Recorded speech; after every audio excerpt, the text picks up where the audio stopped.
Hi, ladies. Today is Friday, July 12th, 2019. Um, and I'm in week one, I guess, of postpartum. It's not quite a week yet, but I'm not sure how you count these things, so whatever. But anyway, wanted to talk about feedings. I think that's been the biggest struggle since Michaela was born on Monday. Like I said, she wasn't able to do an initial latch because of onto my breast because of some of the issues with the placenta delivery.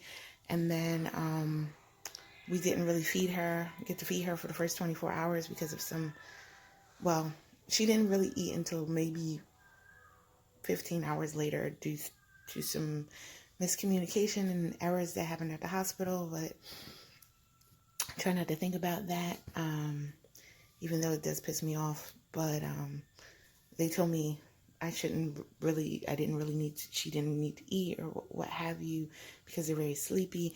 And apparently during the first day, they are very sleepy. It's some sort of like birth sleep. So that first day, your baby might be very, very sleepy and seem like an angel because it's going to sleep all day for the most part and probably might not even cry. Michaela didn't even cry, other than when she was first born. She didn't, and she even only cried for a second then. And, so every baby's different, but her first day was perfect. Her second day, she got more into, I guess, what they call cluster feeding, where they need to feed constantly. And it explains because she didn't really eat at all during her first day. And cluster feeding is crazy. Like, they might want to eat constantly. The hospital kind of told me to be wary of overfeeding her because her stomach is the size of a marble and that she really didn't need to have too much. But yeah, I'm not, and not knowing any better, listened to them for the first few days. And the reality is, feed your baby as much as your baby wants to eat. Of course, do what you want to do. But if your baby is constantly wanting to eat, I feel like you should go ahead and feed it. And I was not doing that because they were telling me, she doesn't need to eat. You're stretching her stomach and this and that. Yet she was crying and screaming and fussy. And here I am trying to listen to the hospital because I'm thinking, who knows better than the hospital? I have no idea. And what I should have been doing was listening more so to my instincts, which was saying, hey, baby's crying, baby's hungry, baby wants, try to feed. And that also would have helped me, because the more you utilize your breast, if you're going to breastfeed, the more, the better it will be for your milk production coming in and for producing that. Michaela is a very greedy baby and she wants to eat more than I can currently produce. I did produce colostrum apparently a lot. I don't know what's a lot because I've never done it before, but relatively a lot. And I believe this is milk. So I do pump. Hopefully you can see. I'm using this nano bee thing. I can pump into this.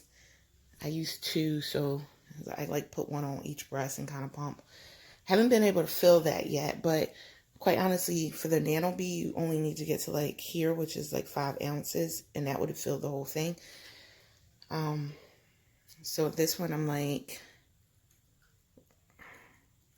I don't know, it's not much. It's like between, let me like 2.5. It's like halfway full. And the nano bee was actually a gift, but it was on my registry, so I put it on there. Nano baby, I keep calling it nano bee, but let me show you all the stuff and kind of explain it. So, the nano baby stuff is this box, and it's these bottles that I showed you that are kind of like breast shaped, which is kind of weird. And I pump into them. So this little piece you see came with my Medela pump. And this little white part here is an adapter right here. Is the adapter that comes with these bottles so that you can pump directly into the bottles. This nano baby, I guess it's called, or whatever. It is specifically designed for breast milk.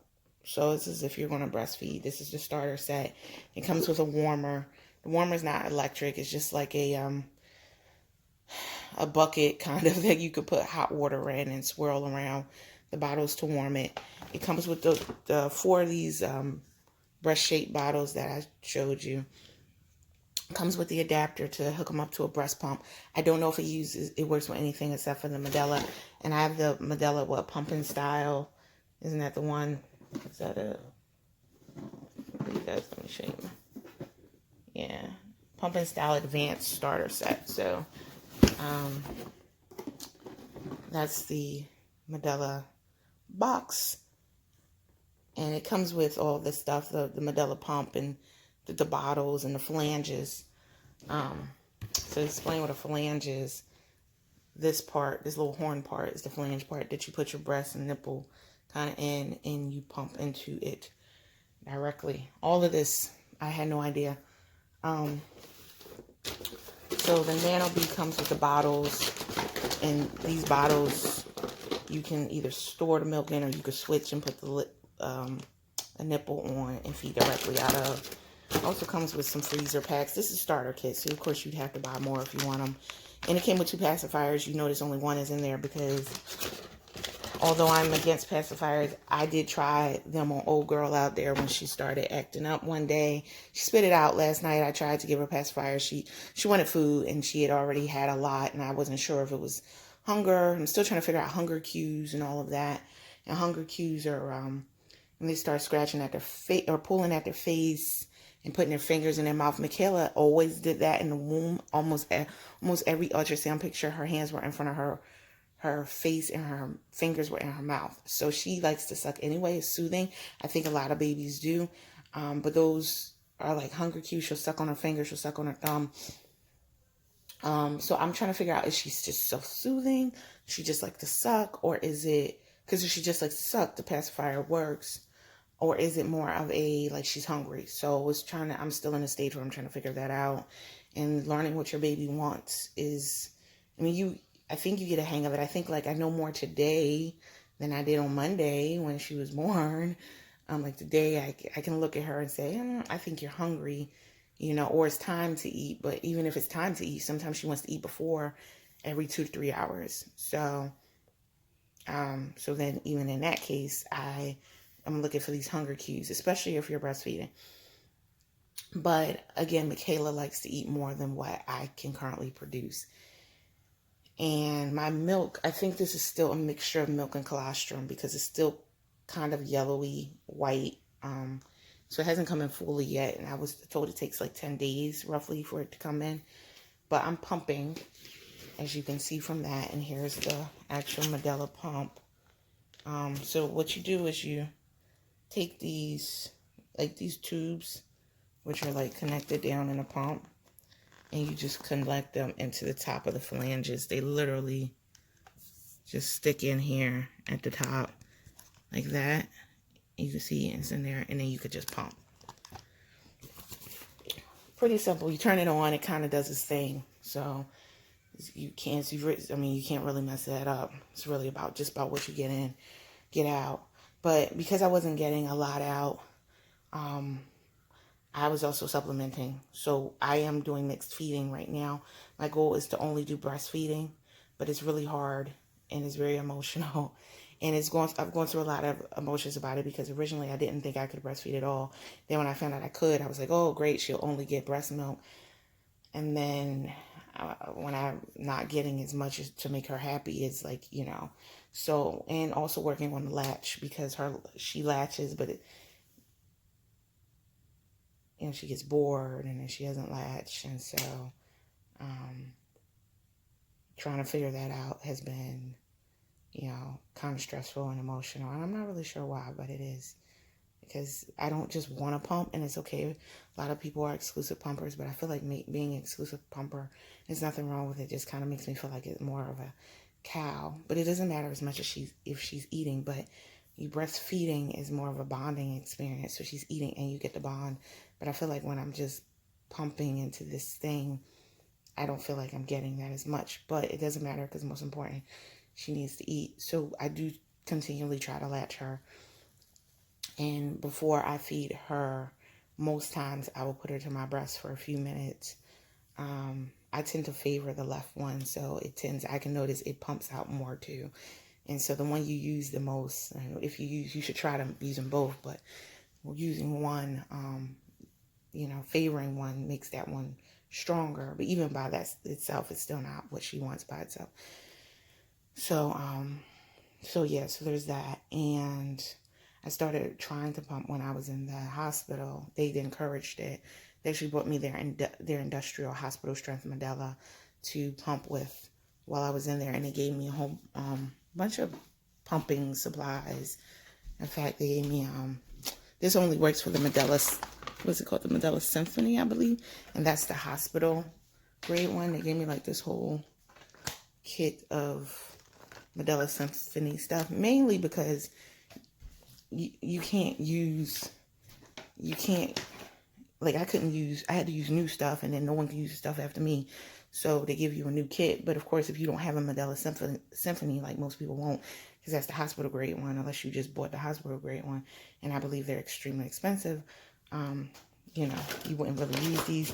Some of these parts can use, like the phalanges and of course the bottle parts. You can use that with the home kit with the pumping style. But this part, these little parts, these are specifically for the Symphony. You need that to connect into the Symphony. So I met with a lot of lactation consultants while I was in the hospital for two days. I was actually in there more, like 2.5 days, because she was born so early on Monday. So I had like almost all of Monday, all of Tuesday, and then was discharged Wednesday afternoon. And so I saw lactation coach or consultant each day. But yeah, so it's, breastfeeding can be emotional if it's not going right. Maybe if it is going right, it is great. I don't know why it's so emotional. Everything with all of this is everything's emotional. It's crazy, but I'm not really sure why it is. And maybe it is going right and I expect more from myself, but I expect to be able to feed her without supplementing. And the fact that I have to supplement does make me feel bad. And it makes me feel like I'm not doing what I need to be doing for her. But it's weird because last week, I didn't even know if I could breastfeed at all. So I was all okay with the idea of giving her a bottle. And now that I know I can breastfeed, it's like, okay, oh, that's great. And then it still becomes makes me feel like a little bit of a failure that I have to give her so many bottles because she wants so much more than what I'm producing. So anyway, so that being said, in the hospital, they give these 4 packs. They come like this. You see 2 of them are gone. Of Similac. The hospital I went to has a contract with Similac. Doesn't mean Similac's the best. Just means that's who they're contracted with. And they have Similac. And this is the Pro Advance for Immune Support OptiGrow. So this was the type that they gave. And for these are the ones that are already ready. So you don't have to mix them. You don't add water. You don't do anything. You literally just shake them up and pop the top. And you put on a nipple. And Similac has special nipples. These nipples can be reused. They do say ready to use and use. Some of them say wash. And this one, though, of course, this one says use only once. But there was some, they gave me some that says can wash, and this one says use once. So I don't know. But yeah, so you have that. And so the thing about these bottles is that they're sterile. And once you pop them, they're not sterile. And they stay at room temperature, so you don't refrigerate them or anything. These have expiration date of December 2019 on them. These bottles. But once you start feeding with them, they start to, you have an hour to finish it. So if the baby does not drink this in an hour, and then maybe your baby won't, especially not the first day or first few days, you have to throw it away. Because apparently bacteria starts to grow in it. So you have an hour to use that bottle, an hour from when the baby starts feeding on it, to throw it away. And if you open it, it is no longer sterile. So my understanding is that powdered milk is never sterile. But this ready to use that are in these are sterile. So that's a difference. So the hospital I went to only gave out these. They suggest you get these, but these are expensive if you're going to use it. Whether you're doing Similac or Enfamil, these ready to use ones like this are fairly pricey. Maybe that doesn't matter to you because they are convenient too. If you're going to travel with them, it's good to just have that there. You don't have to mix. You don't have to think. You just have to have a nipple to put on it. And so they're convenient. And so maybe you want to have some of them as a backup when you're traveling. Now, I did join like the Similac Welcome Club. And they sent me a little gift, which is what they call it, a box. I was not expecting it. And this was free, so you can sign up for free if you want to use Similac or if you think you might want to have it as a backup. And they sent me a 4-pack of these and also a 4-pack of another type of Similac. It's still a Similac brand, but this is the this is Similac for supplementation OptiGrow. So this one's specifically for supplementation. The one I got in the hospital wasn't. This one is for some supplementation, which I prefer to use, but I bought a lot of this 4-pack back from the hospital. Not a lot, but they gave me, I think, 3 of them. So I've been using these up first. I only have, one's missing here, but I only have a couple of these. But this is for people who are doing what I'm doing, which is supplementing with breast milk. And then there was another type, Similac Pro Sensitive. This is if your baby is sensitive to this, because I believe this has cow milk in it. The thing about it is that the reason why why these were only 3 packs I was showing you is because Michaela had her first pediatrician appointment yesterday, and I took those with me to the pediatrician so I could ask what she thought, or if she had a preference in regards to the various Similacs, since we are supplementing. And of course, my pediatrician, like so many others, is pro breast, and I do understand breast is best. And if you can give it, you do it. And if you can't, you can't. And even some, especially the colostrum and the breast milk, they keep saying is liquid gold, and some is better than none. And so whatever you can give, you should give, which is why I'm trying so hard to build up my breast milk supply, because I would like to just give her breast milk. I don't want her on any of these formulas because mother's actual milk is so much superior. But we got to do what we got to do. So Similac sent me in that gift box, and like I said, if you sign up, if you're interested, you go on their website. They sent me samples of all of these, and they all were 4 packs, but some of them have been used or moved around. And so that was it. And they sent me, but see, they only sent me 1 nipple, but it wasn't this nipple. It was a reusable nipple. But it looks like this nipple. This nipple is not, this particular one is not reusable, but it looks like it. And it was like a wash and reuse nipple, because they do make those as well. So I also signed up for Enfamil. And so Enfamil also sent me a kit. And I accidentally signed up for Enfamil twice, so they sent me 2 kits. Had I known, I would have signed up for Similac twice too, because I could have gotten 2 kits. So in the Enfamil kit, there is, sorry, just reaching over, and it comes in a little box like this. So they sent me their things too. They're a little different. They sent me powders and also the ready to use. So for Enfamil, I have this Enfamil Gentle Ease powder, and they sent me, so this is what, 8-ounce powder, and then they sent a infant formula Inspire one, also 8 ounces, says 0 to 12 months. This one's just infant formula.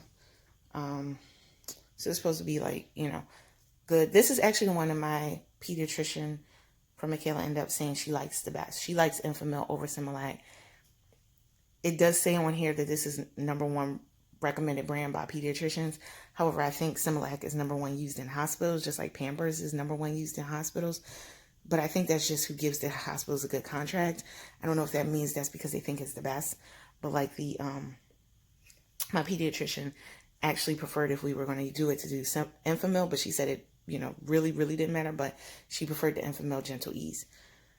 Now, Enfamil did also send me a box, and I haven't used this yet, I just opened it, of their ready-to-use bottles. So they sent me actually a 6-pack of them. And these are all 2 ounces. I don't know if I said that about the Similac. They're 2 ounces as well. So they're all 2 ounces, and it ends up being 59 milliliters. So all of them are 2-ounce bottles.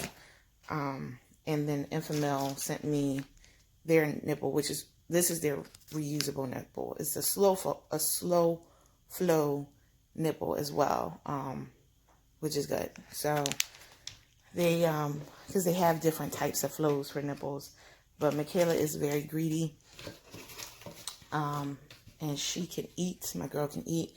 She started off her first day not really getting much to eat, not eating much, which was a combination of my fault in the hospital, I think, from misinformation from what I should be doing, because they were like, oh, you eat too much.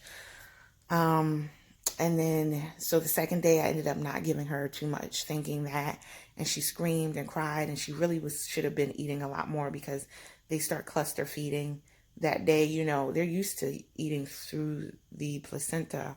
They don't have to use their mouths to eat. They don't have to use their mouths for anything when they're in womb, except for sucking their fingers or drinking amniotic fluid, because that's all they do. But when they're out, there's no placenta. Normally, I don't even think they have ever felt hunger before. So if you can imagine, they've never felt hunger because there's always something feeding them. And then that's cut off.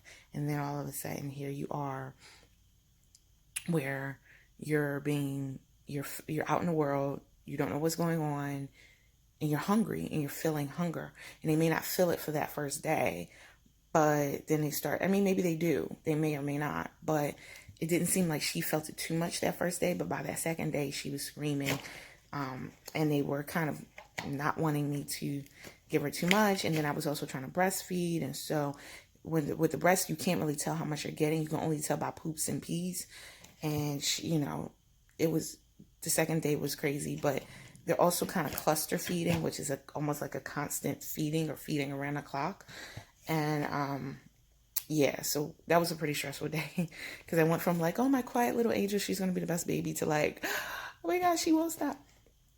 And so there was all of that. So then the third day, I got a better idea of what was going on, and I just started to give her more, despite what people at the hospital were saying.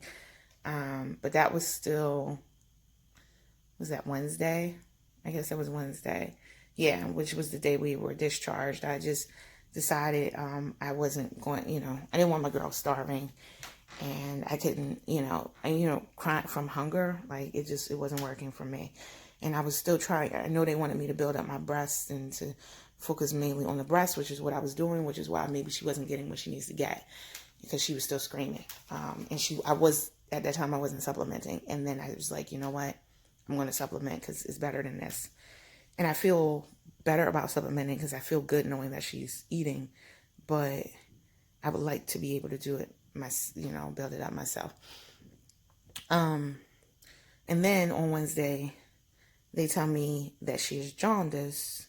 And I didn't know she had jaundice, but apparently all newborns have some level of jaundice. It's just the level that's acceptable. So Wednesday morning, before we're getting ready to be discharged, they come to me and they tell me that her photo test that they did came back with a high level of jaundice of about 13. And I think 15 or more has to be treated. And so she was borderline at 13. And so they did a blood test, because the blood test is more accurate. They did a blood test to kind of see where she was. And when they did a blood test, that's when they came to tell me that she had jaundice and that she may not be going home. Now, she did go home, but they were telling me she may not be going home until a blood test came back. And if her blood test came back and she was, it was higher, then she wouldn't be able to go home. They'd have to keep her there and do blue light therapy. And normally that would take an additional 24 hours. I would have still been discharged, but she wouldn't have been coming home with me, which was kind of sad. And I was hoping that didn't happen. And it didn't. She ended up being discharged because her blood test came back with her levels being 11. Then at that point, we were able to leave.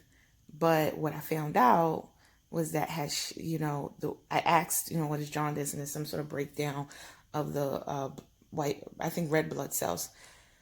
And again, all newborns have some level of it, but they're able to get over it. And what they're telling me, the pediatrician in the hospital is telling me, is that they pee it out. So I'm thinking, here's my girl not getting all the milk she needs, and you guys not wanting me, because the hospital I went to is very pro breast, and I am pro breast milk too. But if you can't, or if you're not giving enough, I feel like just go ahead and give this child a bottle. It's better than starving them. And so she could, I'm trying to listen to them. Oh, she only needs a little bit and all this and that. And she was clearly, asking for more. But then not only that, had I been giving her more, we might have been able to get this jaundice pissed out, because it comes out in like their urine, and that wasn't happening. So I felt bad, because then I just found that out, and now I'm like all guilty feeling, and I'm like, oh my God. And yes, jaundice is very common, but it can be solved.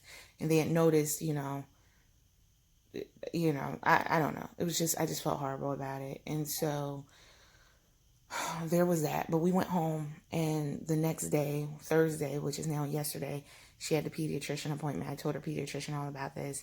Her pediatrician noticed, because her nose is a little yellow. I didn't know what that meant. She was light when she came out, and she had started to get a little color, but I didn't know what that meant really. And so her pediatrician was saying that she had to do the jaundice test again, which I knew they would do, and I was fine with that. But she said if it came back and it was high, she wanted us to go to the emergency room. And here I am, we just came home, and I'm thinking, oh my God, I got to take this baby to the emergency room. So that was nerve-wracking. And then again, that strong feeling of guilt, because maybe we could have avoided it by giving her more food earlier instead of listening to she doesn't need it. So they did the blood test, and it's kind of painful to watch, because they take it from the heel of the foot, and they have to like squeeze this blood out. And then they ran the test, and we went home, and the pediatrician called several hours later to let us know whether we had to go to the emergency room. We didn't have to, thankfully. Her levels came back at 13, which was higher than the day before when her blood levels came back at 11. Because her blood test had said 11. It was the photo test that did 13 originally. But then this time her blood test came back at 13. But so now she has to go back to the pediatrician tomorrow. So I've really been filling her up on food between breast and bottles, because I know that that's a way to get the jaundice out. Another way is, and I don't know if this works, but a friend of mine told me that this happened with her baby, and it was sunlight. So having the baby, not in direct sunlight in their face, but having the baby sit in sunlight, for sitting there with the baby near a window, also helps improve the jaundice levels, I am told. So, but I wasn't told that by a doctor, but I also saw that online. So you can check with that too if you're interested, if it happens to you, but I hope it doesn't. But yeah, so we have to go back tomorrow, and she's been peeing and pooping a lot. She's increased how much she eats tremendously. Now she goes through these bottles. Now, like I told you, these are 2 ounces each, 59 milliliters each. Now she can get through, not 2 in one feeding, but I always put her on my breast first. I try to keep her on there for as long as she'll stay. Sometimes it's only 5 minutes. Sometimes it's 5 minutes per breast. Sometimes it's 10 minutes. It varies. Try not to beat myself up too much about it. And then I give her a bottle, usually to supplement, and she'll drink from that for a while. She usually finishes the whole bottle. Sometimes maybe a half an hour, 45 minutes later, she really is still hungry, and she could take a whole nother bottle. So she can eat 2 of these. I cannot produce this much each feeding. So it's taken me a while just to get, to these.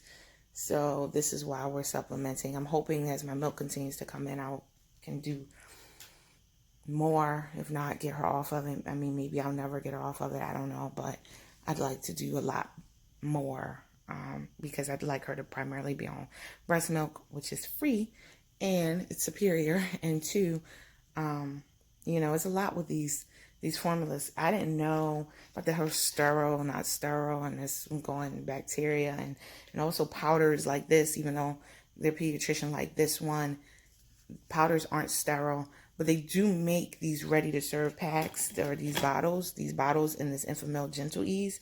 It comes, this isn't that, but it comes in, they make the Gentle Ease in there instead of using the powder.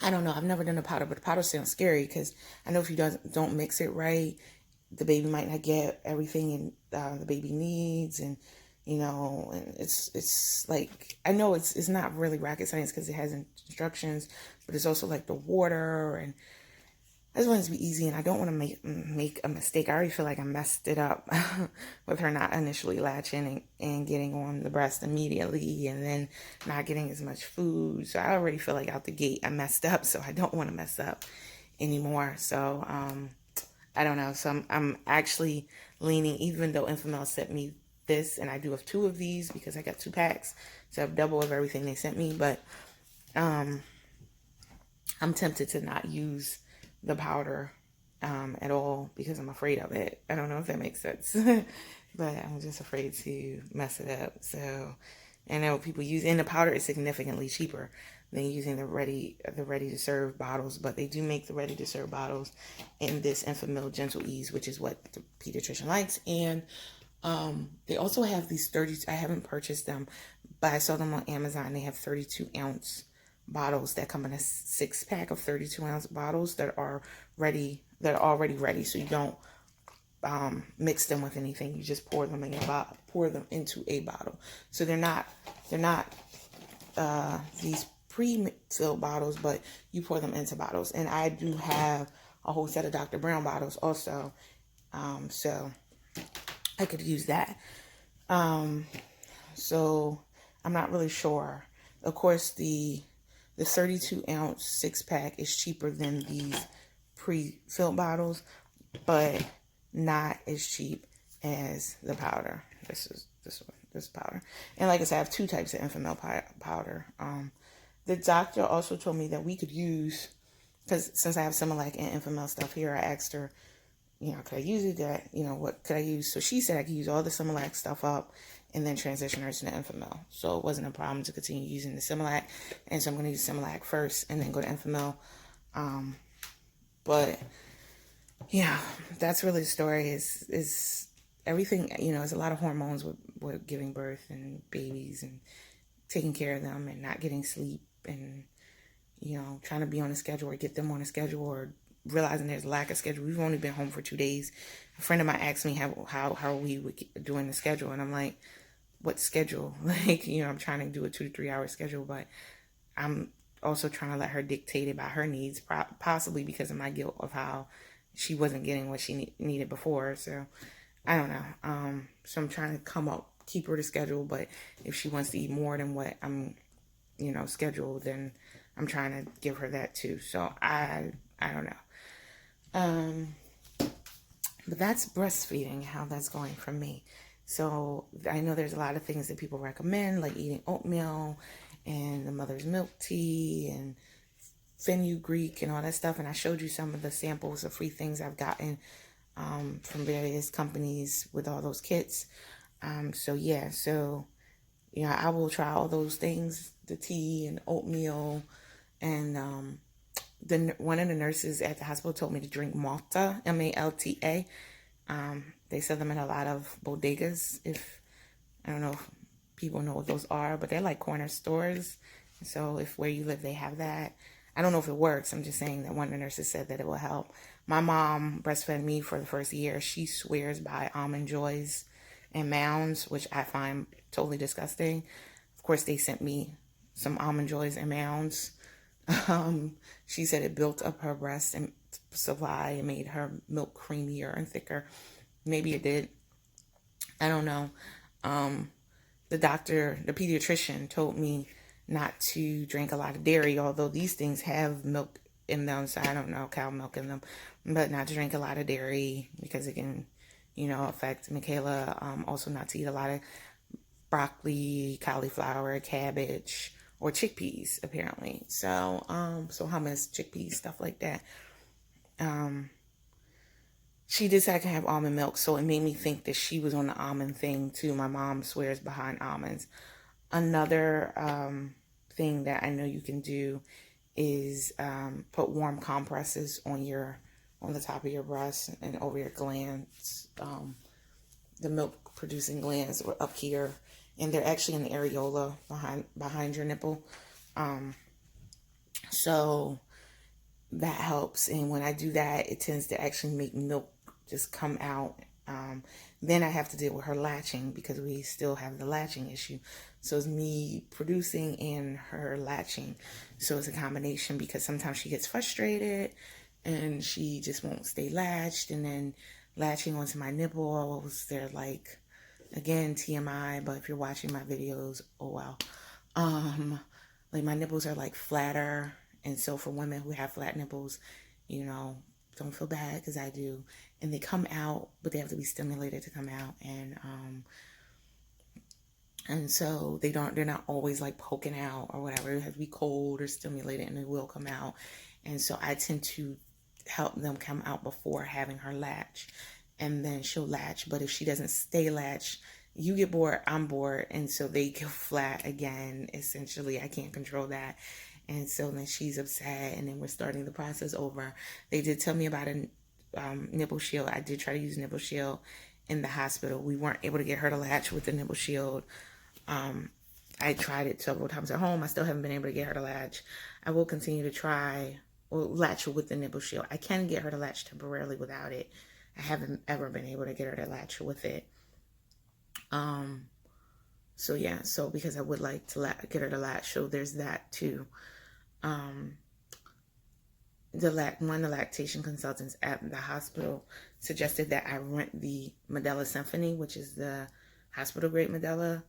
I don't know. I mean, if it'll help, but she was saying I probably need that one. She was basing it on the fact that I had a breast reduction, but I still produce, when other women apparently couldn't get but a few drops of colostrum, I was getting a lot of colostrum. But listen, I'm not opposed to it. I haven't priced it yet. She gave me the numbers to like 2 other lactation consultants who live closer to where I live, or who work closer to where I live, to try to see if I can get on to an ongoing lactation consultant counseling or whatever. Which is all very, stressful. So yeah, but I haven't done that, and I feel bad because I'm like, should I have already contacted them? But again, it's only been, we've been home 2 days. This is the first full day, our first day home without anything, because yesterday we had to go to pediatrician. So that's the story. I mean, it's a lot. And I mean, this is just, for me, it's a lot because it's emotional. And maybe you'll be one of those moms who just can produce all of the milk right away, which I hope. If you want to breastfeed, there's nothing wrong without it. I know people who just were like, I'm not breastfeeding at all, and didn't even try, whether they could or not. So, and I get it, because it's more emotional, I think, doing it than it would have been to just quit. But I'm not going to quit. I'm going to keep it up, and hopefully it works out. But that's my breastfeeding story, and a little bit of the jaundice situation, which hopefully will resolve itself soon. But all right, ladies, I will talk to you again shortly. Hey, I forgot to add another benefit of breastfeeding is that breast milk lasts longer. So not only is it free, but it lasts longer than the mix, any of the mix, whether it's powder, the formula, regardless whether it's the ready pre-made or the ready to pour or the powder, because they gave me this little cheat sheet in the hospital. So storage of freshly expressed breast milk, it can actually sit on the counter or tabletop at room temperature for 6 to 8 hours, in an insulated cooler for 24 hours, in a refrigerator for 5 days, in a freezer compartment of refrigerator, so just in the freezer, for 2 weeks. Oh, okay, like in the door part. Freezer, refrigerator with separate door, 3 to 6 months.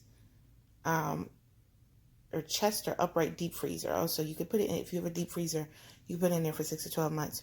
So breast milk lasts a lot longer before it needs to be discarded than that other milk. So like you can sit it out for 6 to 8 hours, according to that, at room temperature, where those other milks, yeah, they can be at room temperature too, but once they're open and once you start start feeding from them, then you can't. You have to discard them for like an hour. I think that's the same for the powder. Like once you, after it's mixed, once you start feeding the baby, you throw it out in an hour. So my understanding is not the same for breast milk. So just, again, I'm not trying to, anybody who doesn't want to do breastfeeding, I get it, believe me. I just wanted to, add that little benefit if that helps, but it is hard and it's a huge commitment.